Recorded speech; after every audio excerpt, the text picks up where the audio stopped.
ഇന്ത്യയിലെ കൽക്കട്ടയിൽ ഒരു സമ്പന്ന കുടുംബത്തിലാണ് റേ ജനിച്ചത്. കലയിലും സംഗീതത്തിലും ആദ്യകാല താല്പര്യം പ്രകടിപ്പിച്ച അദ്ദേഹം കൽക്കട്ട സർവകലാശാലയിൽ നിന്ന് വിദ്യാഭ്യാസം നേടി അവിടെ സാമ്പത്തിക ശാസ്ത്രം പഠിച്ചു.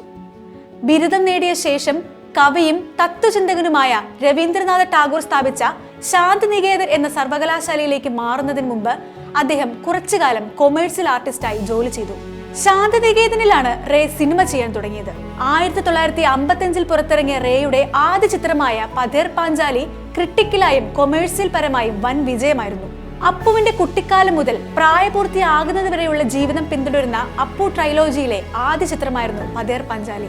ഇറ്റാലിയൻ നിയോ റിയലിസത്തിൽ നിന്ന് പ്രചോദനം ഉൾക്കൊണ്ട ഒരു ശൈലിയിലുള്ള ഗ്രാമീണ ബംഗാളി ജീവിതത്തിന്റെ ഈ ചിത്രീകരണം ഒരു കുടുംബത്തിലെ നിരവധി വർഷത്തെ നാച്ചുറലിസ്റ്റിക്കായും പൊയറ്റിക്കുമായ ഈ ഉദ്ദീപനം ചെറിയ അപ്പുവിനെയും പ്രധാനമായും അവനെ രൂപപ്പെടുത്താൻ സഹായിക്കുന്ന സ്ത്രീകളെയും നമുക്ക് പരിചയപ്പെടുത്തി തരുന്നു.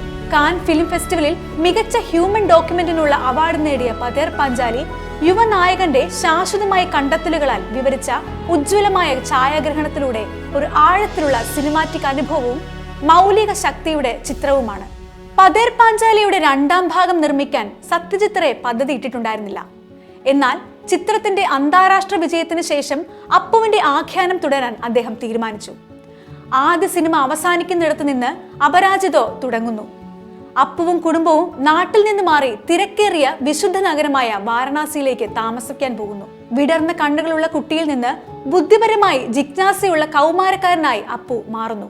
ഒടുവിൽ കൊൽക്കത്തയിൽ പഠിക്കുമ്പോൾ അവന്റെ അക്കാദമികവും ധാർമ്മികവുമായ വിദ്യാഭ്യാസവും അമ്മയുമായുള്ള ബന്ധത്തിന്റെ വർദ്ധിച്ചു വരുന്ന സങ്കീർണതയ്ക്കും നമ്മൾ സാക്ഷ്യം വഹിക്കുന്നു. വെനീസ് ഫിലിം ഫെസ്റ്റിവലിൽ ഗോൾഡൻ ലയൺ ഉൾപ്പെടെ 3 മികച്ച അവാർഡുകൾ നേടിയ ഈ ചിത്രം അപ്പുവിന്റെ കഥയെ മാത്രം നമ്മുടെ മുന്നിൽ നീട്ടുകയല്ല, മറിച്ച് ആത്മീയമായ ആഴത്തിലേക്കും ഈ സിനിമ കൊണ്ടുചെന്നെത്തിക്കുന്നു.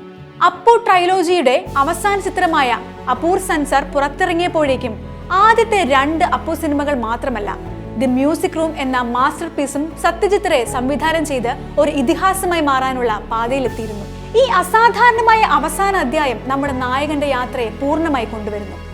അപ്പു ഇപ്പോൾ 20കളുടെ തുടക്കത്തിലാണ്. കോളേജ് വിട്ട് ഒരു എഴുത്തുകാരനായി ജീവിക്കാനുള്ള പ്രതീക്ഷയിലും അദ്ദേഹത്തിന്റെ പ്രൊഫഷണൽ അഭിലാഷങ്ങൾക്കൊപ്പം അദ്ദേഹത്തിന്റെ പ്രണയവും ഈ സിനിമ എക്സ്പ്ലോർ ചെയ്യുന്നു. അപൂർ സൻസാർ ഈ സ്മാരക ട്രൈലോജിയുടെ ചലിക്കുന്ന ഉപസംഹാരമാണ്. സത്യജിത് റേ കേവലം ഒരു കഥാകൃത്ത് എന്നതിലുപരി ചലച്ചിത്ര നിർമ്മാണ കലയിൽ ഒരു നവീനൻ കൂടിയായിരുന്നു. അക്കാലത്ത് ഇന്ത്യൻ സിനിമയിൽ നിലനിന്നിരുന്ന മെലോഡ്രാമയെ ഒഴിവാക്കിക്കൊണ്ട് അദ്ദേഹം യാഥാർത്ഥ്യബോധവും സ്വാഭാവികവുമായ ശൈലിക്ക് തുടക്കമിട്ടു. പ്രൊഫഷണൽ അല്ലാത്ത അഭിനേതാക്കളുടെ ഉപയോഗം, ആധികാരികമായ ലൊക്കേഷനുകൾ, കഥ പറച്ചിലിലെ മിനിമലിസ്റ്റിക് സമീപനം എന്നിവ റേയെ വ്യത്യസ്തനാക്കി. കുടുംബജീവിതത്തിൽ അന്തർലീനമായിരിക്കുന്ന സന്തോഷങ്ങളും സങ്കടങ്ങളും സങ്കീർണതകളും പകർത്തുന്ന കുടുംബ ബന്ധങ്ങളുടെ റേയുടെ ചിത്രീകരണം സൂക്ഷ്മവും വൈകാരികവുമാണ്. സ്വാതന്ത്ര്യാനന്തര ഇന്ത്യയുടെ സാമൂഹിക സാമ്പത്തിക യാഥാർത്ഥ്യങ്ങളാണ് റേയുടെ സിനിമകൾ പലപ്പോഴും ചിത്രീകരിക്കുന്നത്. പഥേർ പാഞ്ചാലി ബംഗാളിലെ ഒരു ദരിദ്ര ബ്രാഹ്മണ കുടുംബത്തിന്റെ പോരാട്ടങ്ങളെ വ്യക്തമായി ചിത്രീകരിക്കുന്നു. ദാരിദ്ര്യം, സാമൂഹിക ശ്രേണികൾ, പരമ്പരാഗത ജീവിത രീതികളിൽ ആധുനികവൽക്കരണത്തിന്റെ സ്വാധീനം എന്നിവ ഉയർത്തിക്കാട്ടുന്നു.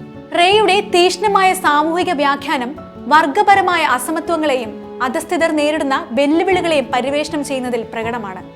ജീവിതത്തിന്റെ ലക്ഷ്യത്തെയും മനുഷ്യ അവസ്ഥകളെയും ചോദ്യം ചെയ്യുന്ന അസ്തിത്വ പ്രമേയങ്ങളിലേക്ക് റേയുടെ സിനിമകൾ ഇടയ്ക്കിടെ കടന്നു ചെല്ലുന്നു. ചാരുലതയിൽ നായികയായ ചാരുലതയുടെ അസ്തിത്വ പ്രതിസന്ധിയെ പരിവേഷണം ചെയ്യുന്നു. അവൾ അവളുടെ ഗാർഹിക ജീവിതത്തിന്റെ പരിമിതികളിൽ ലക്ഷ്യബോധവും പൂർത്തീകരണത്തിനുമായി പോരാടുന്നു. ഇന്ത്യൻ സിനിമയിലെ നിയോ റിയലിസത്തിന്റെ തുടക്കക്കാരനായിരുന്നു റേ. തന്റെ സിനിമകൾക്ക് യഥാർത്ഥ നിലവാരം കൊണ്ടുവരാൻ പലപ്പോഴും പ്രൊഫഷണൽ അല്ലാത്ത അഭിനേതാക്കളെ അദ്ദേഹം ഉപയോഗിച്ചിരുന്നു. റേയുടെ സിനിമകൾ ആധുനികതയുടെ, പാശ്ചാത്യ ആശയങ്ങളുടെയും അതിന്റെ ഘടിപ്പിച്ച മൂല്യവ്യവസ്ഥയുടെയും ഘോഷയാത്രയെ മുൻനിഴലാക്കുന്നു.